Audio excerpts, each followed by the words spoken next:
Hello दोस्तों, मैं नितिन शर्मा आपके अपने channel selection with Nitin sir में एक बार फिर से आपका स्वागत करता हूं। दोस्तों, अग्निवीर के लिए हमारी 5 क्वेश्चनों की अभ्यास प्रश्न चल रहे हैं। दोस्तों, आपके एग्जाम में रीजनिंग से 5 क्वेश्चन पूछे जाएंगे 10 मार्क्स के। चलिए दोस्तों, आज फिर से हम 5 क्वेश्चन को अभ्यास करते हैं। ठीक है, क्वेश्चन नंबर 1 दोस्तों क्या लिखा है कि निम्न शब्दों को ऊपर से नीचे रखने पर तीसरा कौन सा होगा। दोस्तों, हम लोग साथ साथ करेंगे और आप अपने आंसर जरूर मैच करिएगा। 5 क्वेश्चन 10 मार्क्स। ठीक है दोस्तों, आपको अपने 10 मार्क्स पूरे कंफर्म करने हैं डेली। चलिए दोस्तों, ऑप्शन में दिया है कमर, आंखें, चोटी या होठ। तो दोस्तों आपको क्या करना है, ऊपर से नीचे लगा लो शरीर के अंगों का क्रम।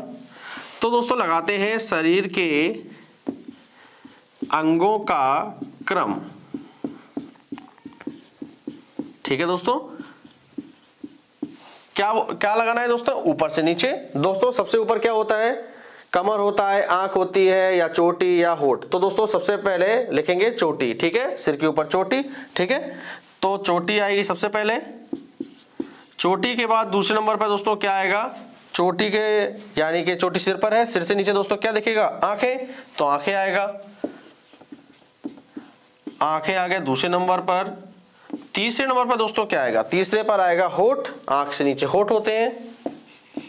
और चौथे नंबर पर आएगा कमर। हमसे दोस्तों क्या पूछा है, हमसे पूछा तीसरा कौन सा होगा। तो तीसरे नंबर पर दोस्तों कौन सा है, होठ। तो यही हमारा आंसर होगा। तो ऑप्शन नंबर दोस्तों डी हमारा बिल्कुल सही है। ठीक है, पहले आपको शरीर के अंगों का क्रम लगा लेना है। चोटी, चोटी के बाद आती है आंख, आंख के बाद होठ, होठ के बाद कमर। ठीक है, फिर आपसे कोई भी नंबर पूछेगा तो आप बता देना। ठीक है, और मुझे उम्मीद है आपका क्वेश्चन भी ये सही होगा। ठीक है, चलिए दोस्तों क्वेश्चन नंबर 2 को पढ़ते हैं। क्वेश्चन नंबर 2 क्या कह रहा है, लिखा है दोस्तों JKM PT और अगला क्या आएगा। दोस्तों ऐसे एक प्रश्न को करने के लिए आप इनकी नंबरिंग कर दो। ठीक है, J आता है दोस्तों 10 नंबर पर, K आता है 11 पर, M आता है 13 पर, और P आता है 16 पर, और T आता है 20 पर। ठीक है दोस्तों, अब इसमें अंतर देखेंगे। 10 और 11 में 1 का अंतर, 11 और 12 13 यानी कि इसमें 2 का अंतर, 13 इससे 16 जाएंगे तो 3 का अंतर, 16 से 20 जाएंगे दोस्तों तो 4 का अंतर। अब दोस्तों कितना होना चाहिए, 5। और दोस्तों सब देख रहे हैं बढ़ते क्रम, पहले 10 में 1 जोड़ा 11, 11 में 2 जोड़ा 13, 13 में 3 जोड़ा 16, 16 में 4 जोड़ा 20, 20 में अब जोड़ेंगे दोस्तों 5 जोड़ेंगे दोस्तों आ जाएगा 25। और 25 नंबर पर दोस्तों क्या होता है, अंग्रेजी वर्णमाला में दोस्तों टोटल होते हैं 26। ठीक है, अक्षर होते हैं। तो 25 नंबर पर दोस्तों क्या आएगा, Y आएगा। ठीक है, और 26 नंबर पर क्या होता है, Z। ठीक है, तो दोस्तों T के बाद अगला अक्षर हमारा Y आएगा। ऑप्शन नंबर दोस्तों हमारा C बिल्कुल सही है। ठीक है, आप नंबरिंग डाल लेना। आपने देखा यहाँ पे बढ़ते क्रम में है, उसी तरीके से आपको फॉलो करना है। ठीक है, चलिए दोस्तों क्वेश्चन नंबर 3 को पढ़ते हैं। क्वेश्चन नंबर 3 दोस्तों क्या कह रहा है, लिखा है दोस्तों 5, 7, 11 डैश दिया है 35 और 67। हमें दोस्तों दिखाई दे रहा है ये बढ़ते क्रम में जाना है। तो दोस्तों क्या कर रहे हैं, आपको इनमें अंतर देखते हैं। 5 और 7 में अंतर 2 का, 7 और 11 में दोस्तों अंतर 4 का। अब दोस्तों कितने का अंतर होगा, देखिए 2 दूनी 4 और 4 दूनी दोस्तों 8। ठीक है, अब दोस्तों 11 में 8 जोड़ देंगे तो क्या आएगा दोस्तों 19। आगे भी चेक कर लेते हैं। अब 19, 8 दूनी 16 चाहिए, 19 और 35 में अंतर कितने का दोस्तों 16 का। ठीक है, अब 16 दूनी 32 होना चाहिए। अब 67 और 35 में अंतर दोस्तों कितने का होता है, 32 का होता है। दोस्तों हमें पता चल गया कि पहले 2 का अंतर 2 दूनी 4, फिर दोस्तों 4 दूनी 8 हो गया, 8 दूनी 16, 16 दूनी 32। हर बार 2 की गुणा कर दी जा रही है संख्या में। तो दोस्तों हमारा आंसर क्या आएगा 19। तो दोस्तों ऑप्शन नंबर डी हमारा बिल्कुल सही है। समझ में आ गया हो दोस्तों। चलिए दोस्तों क्वेश्चन नंबर 4 को पढ़ते हैं। क्वेश्चन नंबर 4 दोस्तों क्या कह रहा है कि ABCD का संबंध है JKLM से, तो JKLM का संबंध किससे होगा। तो दोस्तों आप क्या करो, नंबरिंग कर लो सबके। चलिए दोस्तों नंबरिंग करते हैं। A आता है दोस्तों 1 नंबर पर, B 2 पर, C 3 पर, D आता है 4 पर। अब J दोस्तों आता है कितने पर, 10 पर, K 11 पर, L 12 पर, M 13 पर। अब दोस्तों 1 से 10 पहुंचा यानी कि 1 में 9 जोड़ दिया।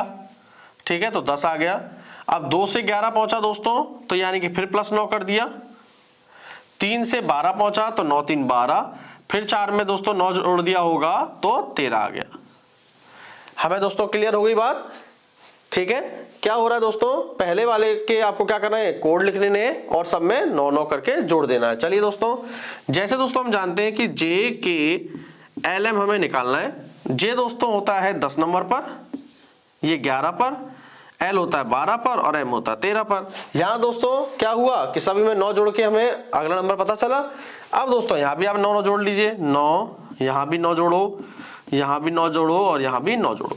10 और 9 19, 11 9 20, 12 9 21 और 13 9 22, ठीक है। अब दोस्तों 19 नंबर पे क्या आता है, 19 नंबर पे आता है अंग्रेजी वर्णमाला में S आता है। S के बाद दोस्तों T, देखिए 19 20 21 22 है तो लगातार लिख दीजिए S T, फिर U आता है 21 नंबर पर और V आता है 22 नंबर पर। तो STUV हमारा कोड बन गया। तो दोस्तों पहला ही ऑप्शन हमारा बिल्कुल सही है, ठीक है। आपको इसी तरीके से फॉलो करना है एग्जाम में, ठीक है। चलिए दोस्तों क्वेश्चन नंबर 5 को पढ़ते हैं। चलिए दोस्तों क्वेश्चन नंबर 5 क्या कह रहा है, लिखा है दोस्तों करेक्टर, करेक्टर शब्द के अक्षरों से कौन सा शब्द नहीं बनाया जा सकता है, ठीक है। तो दोस्तों देखते हैं, पहला ऑप्शन दिया है दोस्तों ट्रेसर, देखते हैं बन सकता है कि नहीं बन सकता। देखिए यहां पर टी है, यहां भी टी है, आर दिया है, यहां भी आर है, ए भी है, ठीक है। सी चेक करते हैं, सी भी है, ठीक है दोस्तों। ई चेक करेंगे, अब ई भी है दोस्तों, आर चेक करेंगे, आर तो है दोस्तों। तो ट्रेसर तो बनाया जा सकता है, हमें क्या ढूंढना है, नहीं बनाया जा सकता। अब आगे चेक करेंगे, सी दोस्तों है और यहां पर बिल्कुल है, ठीक है। एच देखेंगे, एच भी दिया है, ए आर भी है दोस्तों, ठीक है। टी ई आर भी है, टी ई आर भी है दोस्तों, यानी कि बी वाला भी बनाया जा सकता है, ठीक है। हमें ढूंढना है नहीं बनाया जा सकता। अब आगे चेक करेंगे, एच है दोस्तों, यहां पर है, ई भी है दोस्तों, ए भी है, आर भी दिखाई दे रहा है और टी भी दिखाई दे रहा है। और वाई देखेंगे दोस्तों, वाई कहीं भी दिखाई नहीं दे रहा है इस करेक्टर शब्द में, ठीक है। वाई नहीं आता है, तो दोस्तों सी ही हमारा ऑप्शन बिल्कुल सही हो जाएगा। तो दोस्तों हर्टी जो लिखा है यहां पर, ये नहीं बनाया जा सकता है, ठीक है। समझ गए होंगे दोस्तों आपको, ठीक है। आपके 5 क्वेश्चन एग्जाम में आने वाले हैं, हम लोगों ने डेली बेसिस पे 5 क्वेश्चन की प्रैक्टिस कर ली है, ठीक है। दोस्तों आज की क्लास कंप्लीट हो गई है, मुझे उम्मीद है आपको अच्छे से समझ में आई होगी। दोस्तों आपसे रिक्वेस्ट है, प्लीज इस चैनल को लाइक करें, शेयर करें और सब्सक्राइब दोस्तों जरूर करिए, ठीक है दोस्तों। अब मिलते हैं दोस्तों हम अपनी अगली क्लास में, फिर से दोस्तों 5 क्वेश्चन आपके लिए लेकर आएंगे दोस्तों, ठीक है। चलिए दोस्तों, थैंक यू।